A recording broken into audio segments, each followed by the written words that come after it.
One subject that I'm sure a lot of people want me to talk about in relation to MTG that I surprisingly have brought up very little is the insurgence of Universes Beyond, which is basically other intellectual properties getting Magic cards. Truthfully, there's a couple of reasons that videos before now haven't really heavily discussed it. One of them is that I have a lot of videos that felt more urgent, be it Genshin Impact stuff, that I'm sure the people who clicked on this are frothing at the mouth with me not making videos about it for a couple of weeks, and I will get back to it. There's just a lot of Magic news right now, or just more directly relevant MTG topics, or even overall game theory topics. No, not that one, to delve into. But the second reason is probably the one that has to do with what a lot of people have to say and expect me to have to say about it. I really don't care about it as much as some of these other people who seem to want to gatekeep Magic from expanding influence and care more about the purity of the game than whether the cards are good, like the Red Hatters shouting about cardboard DEI, like Hatsune Miku cards are somehow the reason we're not getting Battle Bond 2, instead of the fact that Gavin Verhey is a coward. Drop whole lot of red. Now, truthfully, there are things that I care about in regards to it, though. Mechanically unique cards that are only available in secret layers? That is fucking terrible, because I've always stood by the idea that game pieces should be at least reasonably accessible, even if fancy full art, full text, or Chucky reskins of the cards are more expensive. I also think if they make mechanically new cards based on another property, treat them as non-canon to the lore, and put them in more widely accessible products, that's a much better way to do things, and adds the bonus of getting people more familiar with Ezio Auditore than Falco, not the Nintendo one, you idiot, Spara, to actually look at the nerd cards with something other than the assumption that they're coated in gamer sweat and Cheeto dust. Seems to do a lot more to promote the game than sending somebody to get curb stomped by Post Malone, at least. In some of these sets, we get to see passions intersect. I mean, I didn't really see a lot of people complaining about Lord of the Rings, other than the fact that the One Ring was broken, which really shouldn't surprise you if you know Lord of the Rings, because it's kind of the whole thing about the series, but even then, that's not really a complaint about Universes Beyond, and more so a complaint about a card being $50 for the cheapest version with no clear path to a reprint in the future that will most assuredly cause everyone who's hoarding the card, like it's somehow magically become an IRA retirement fund, to completely lose their shit when, not if, when it inevitably does get reprinted. That's not the only good example. The Doctor Who decks were really cool, but they've had misses on that front as well. Assassin's Creed took the ridiculous approach of doing the aftermath thing of the smaller undraftable boosters that make Marshall Sutcliffe cry, and the Warhammer Commander decks were mid, and honestly, with a few pretty cool cards in there, if I'm being realistic about it. And then there's Ravnica Clue. No. Never again. So when the announcement came that Universes Beyond was going to have standard legal sets, I didn't really have a problem with it. Now, admittedly, I did have some concern when we had half the standard legal sets this year as Universes Beyond, but even then, I don't think the argument Magic is no longer Magic is very good, because even with only half the Magic being its own original IP, that's still the majority. At the very least, the plurality. These things are reasons to bring up alerts that we're seeing negative dilution of Magic's identity as a game, but on their own, they aren't really taking away the game in and of themselves. Almost like people wanted to say that because it made for a more sensationalist, clickbaity title to get people in.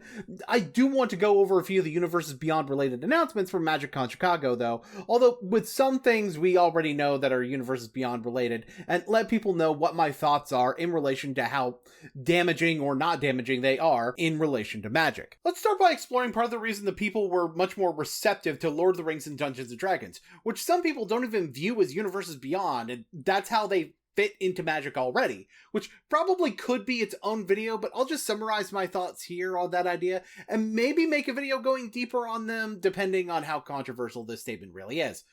Most of the complaints come down to what clothes a character are wearing when they're engaged in these plots. And even then, that's not exactly consistently applied. For the sake of those people, though, I'm not going to be citing any examples of fitting into Magic from any set after Lost Caverns of Ixalan, with the exception of Bloomborough, which gets consistent exception from that crowd that feels this way, because it's unabashedly traditional fantasy. Speaking of fantasy, that's the first thing I need to talk about with this. Final Fantasy, which is getting a standard legal set coming in June. There were cards already revealed from it, including Jumbo Cactuar, which is a green meme version of Phage the Untouchable, although truthfully I have no intention to go any detail about the spoilers until at the very least a couple of weeks after Dragon Storm comes out, and that has to do with my first complaint about this coverage going in. We had about 16 to 18 unique cards, depending on if you count the collector booster rescans of older cards as part of the reveals or not, from Final Fantasy over a week before we knew anything about Tarkir. And we actually saw less of Tarkir than what's in Ultimate Unreality, with a whole live stream dedicated to these reveals. Now, honestly, to some degree, I do get it. And that's because it is a pretty natural fit. Don't get me wrong, the further back you go, the more into traditional fantasy you get with Last Legend, but even then, I think most questionable games are 13, 15, and 7, and even those feel right at home alongside Mirrodin, if only not for the fact that 13 is a bit of a house fire to play. So to answer the big question I bring up with all the sets I'm going to be talking about, yes, I think closing creativity fits into Magic just fine, albeit not quite as cleanly as something like Lord of the Rings does. And that explanation shows why we're revealing cards earlier than we realistically otherwise should, but it's almost like it's taking precedence over Tarkir, which is the set we should be focused on right now, and that kinda bothers me a little.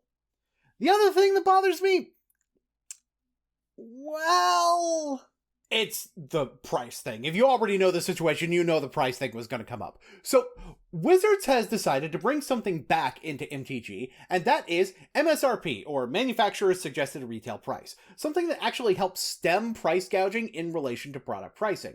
They even have listed what the MSRP of Magic IP products are. Although, a note about my research into this is that they actually do not give an MSRP for booster boxes, but instead for booster packs. But Amazon has a listing for Final Fantasy Play booster boxes, what should be the most accessible booster boxes, at $210. And as someone who knows how to navigate Amazon, I can tell you some things about the listing. It is more or less the official listing from Wizards for the product, and you can tell because at the top of the listing, it sends you to the Magic the Gathering storefront on Amazon. So this is more or less the MSRP. I'd like to compare this to Tarkir Dragonstorm, which also has pre-orders for Play Booster boxes, priced at $165, which matches the MSRP for 30 Play Boosters individually, so this is a direct correlation to the MSRP, with the $45 difference in price, translating to a $1.50 difference in price per Play Booster, so a single 15-card Final Fantasy booster will apparently cost you $7, which actually matches with the listed MSRP for Innistrad Remastered, which was considered a premium product. This is what I have a problem with even beyond the Commander decks. We're not even talking about those at the moment. So, this product is supposed to get people into MTG that aren't familiar with it, and you're going to price it higher in order to do that? Won't that just make fewer people interested in buying it that even do like ending escapism, like myself? Part of the complaint that happened with other sets as well was that when a card was good in one of the competitive formats that the set was legal for, including Modern for the One Ring, that tended to jack up the price even more because there was really no path towards widespread reprintability for these cards, and you already had to pay a premium to even have a chance of getting these cards. So if the only real change is that the cards are now legal in the format where it's very easy for them to be considered good, how does that fix anything? To be honest, I kind of get why, because licensing fees for a product like this make increasing the price an easier way to offset that cost. But I'd argue that, for one, if you're making it legal in more formats, then the value of the IP you're licensing in order to make this a thing definitely should be able to offset the additional cost way easier than even a modern legal set would. And for two, a good business practice isn't necessarily a good practice for the game. It also does contribute to the perception of Universes Beyond being more important than Magic's original IP, since the products that have Terminal Tales cards like Sky Conflict Man or Kenny Omega on them apparently are worth more than the stuff you're trying to make a movie out of for the 17 billionth time. I wonder how quick that one's gonna get cancelled. Okay. Deep breath. I may have gotten a little bit toxic there. I think I've gotten my point across about how I feel here, so let's just move on. So there was previously announced to be 2 more Universes Beyond sets for this year, and while we really only know what the properties for them are, I do want to at least touch on them, starting with the one that we already knew the property for beforehand. Spider-Man! I'm a big fan of Spider-Man, by the way. You can tell by my effin' Boonslayer outro. It used to be Friendly Neighborhood. That's where it comes from. To be honest, I think that this is the Universes Beyond project that seems to have the least fit, though. Not just in terms of meshing with what MTG is in general, but also in terms of being a draft environment. Like, I feel like this is going to potentially suffer from needing too many legendary creatures because superhero fiction tends to have issues with large-scale conflict, and Magic does a better job of incorporating into its gameplay not being the focus. And while it's easier to work around with maybe Captain America having like the military and Red Skull, or even just the Avengers as a whole, you can kind of do stuff with that.